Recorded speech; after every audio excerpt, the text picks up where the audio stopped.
प्रणाम बंधुओं, स्वागत है आप सभी का मेरे YouTube चैनल भक्ति ज्ञान माला में। साथियों, आज हम बहुत ही सुंदर वीडियो लेकर आपके बीच आए हुए हैं। वीडियो को अंत तक जरूर देखना। बहुत ही सुंदर वीडियो है, प्रेरणाप्रद वीडियो है और इससे आपको ज्ञान भी प्राप्त होगा, ये मुझे पूर्ण विश्वास हो रहा है।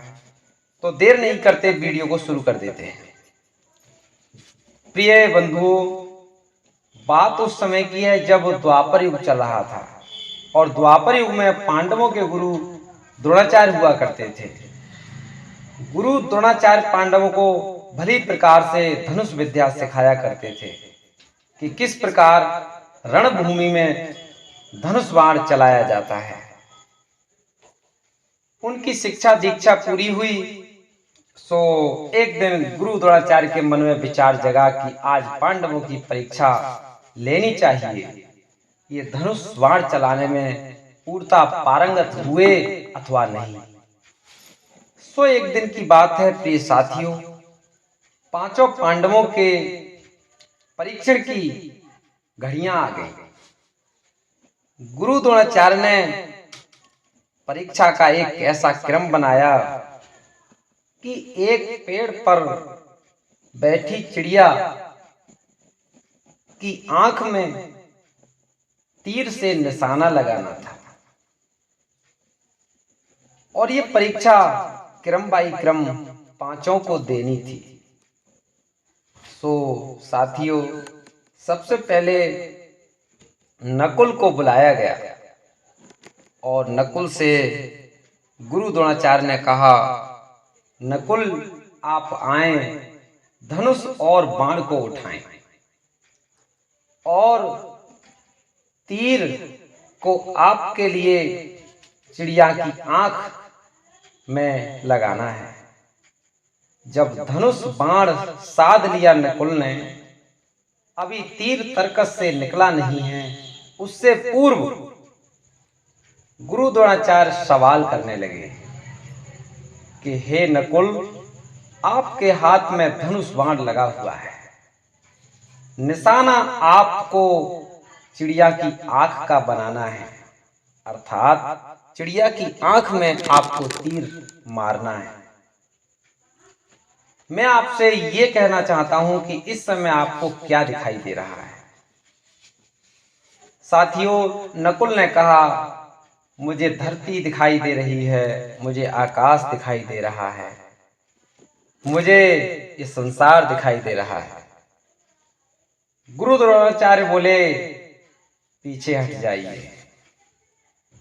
सहदेव को बुलाया गया। सहदेव के हाथ में भी धनुष और बाण दे दिए गए और बता दिया कि चिड़िया पेड़ पर बैठी है, इसकी आंख में तीर मारना है, निशाना साध लो। निशाना साध लिया और तभी गुरु द्रोणाचार्य ने उनसे भी वही सवाल कर दिया कि हे सहदेव, आप बताएं आपको इस वक्त क्या दिखाई दे रहा है। सहदेव ने कहा, मुझे आकाश दिखाई दे रहा है, मुझे धरती दिखाई दे रही है, मुझे आप सब दिखाई दे रहे हो। सो साथियों, गुरु द्रोणाचार्य ने कहा, आप भी पीछे हट जाइए। भीम को बुलाया गया। भीम से भी यही व्यवस्था कराई गई और भीम ने भी बाद में यही कहा कि मुझे ये धरती दिखाई दे रही है, मुझे पूरा वृक्ष दिखाई दे रहा है, मुझे संसार दिखाई दे रहा है, ये बगीचा दिखाई दे रहा है। भीम से भी कहा गुरुदेव ने, आप भी पीछे हट जाइए। क्रम आया युधिष्ठिर का। युधिष्ठिर ने कहा, गुरुदेव आज्ञा कीजिए। गुरु द्रोणाचार्य बोले, धनुष बाण को उठाओ और निशाना साधो, चिड़िया की आंख में आपको तीर लगाना है। युधिष्ठिर धर्मराज ने कहा कि जैसी आपकी आज्ञा। निशाना साध लिया युधिष्ठिर ने। उसी वक्त गुरु द्रोणाचार्य ने उनसे भी वही प्रश्न किया उत्तर में वही जवाब मिला कि हे गुरुदेव, मुझे आप दिखाई दे रहे हैं, मुझे चिड़िया दिखाई दे रही है, मुझे विशाल वृक्ष दिखाई दे रहा है, मुझे धरती, मुझे ये आकाश। चारों के उत्तर लगभग मिलते जुलते ही निकले। गुरुदेव ने युधिष्ठिर से कहा, आप भी पीछे हट जाइए। अंत में बारी अर्जुन की थी और अर्जुन को भी बुलवाया गया। साथियों, अर्जुन से कहा कि हे पार्थ, आप भी धनुष बाण को उठाएं और मेरी आज्ञा के अनुसार चिड़िया की आंख पर निशाना साधें। जैसी आज्ञा गुरुदेव। उसी वक्त गुरु द्रोणाचार्य ने सवाल किया अर्जुन से कि हे अर्जुन, आपने निशाना साध लिया और मैं जानता हूं कि आप धनुष और बाण को लिए हाथ में खड़े हैं, केवल मेरी आज्ञा की प्रतीक्षा कर रहे हैं कि कब मैं आज्ञा दूं और कब आप धनुष से बाण को आगे बढ़ाएं। अर्जुन से प्रश्न किया गुरुदेव ने कि हे अर्जुन, आप धनुष से बाण को छोड़ें, उससे पहले मेरे प्रश्न को सुनें। मेरा प्रश्न है कि आपको इस वक्त क्या दिखाई दे रहा है? अर्जुन ने, प्रिय साथियों, सिर्फ एक ही उत्तर दिया कि हे गुरुदेव, मुझे इस समय केवल चिड़िया की आंख दिखाई दे रही है। मुझे इससे सिवा, अर्थात मुझे चिड़िया की आंख के सिवा इस समय कुछ भी दिखाई नहीं दे रहा।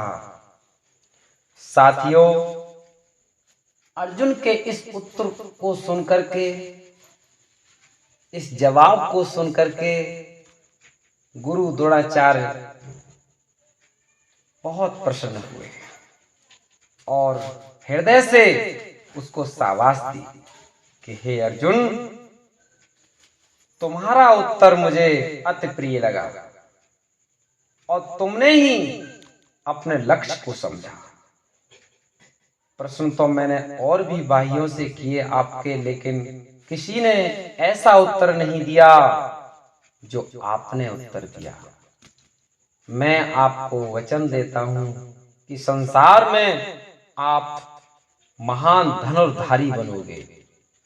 इस धरती के सर्वश्रेष्ठ धनुर्धारी अर्जुन का नाम संसार में याद आता रहेगा। साथियों, अर्जुन ने चिड़िया की आंख को निशाना समझा और अपनी दृष्टि वहीं गड़ा दी। देखिए, इस कहानी से हमको ये शिक्षा मिलती है कि हमारा जो लक्ष्य है, उद्देश्य है, यदि वहां पर हमारी नजर होगी, वहां तक पहुंचने का हमारा ध्येय होगा, वह हमें दिखाई देता रहेगा, तो निश्चित ही हम वहां एक दिन पहुंच जाएंगे। साथियों, कैसा लगा यह वीडियो?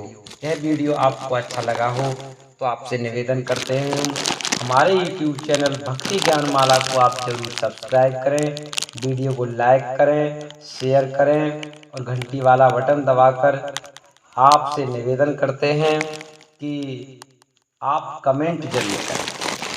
सुंदर सुंदर कमेंट आपके आते रहेंगे तो हमें उन्हें पढ़कर बड़ी प्रसन्नता होती रहेगी। प्रणाम बंधुओं।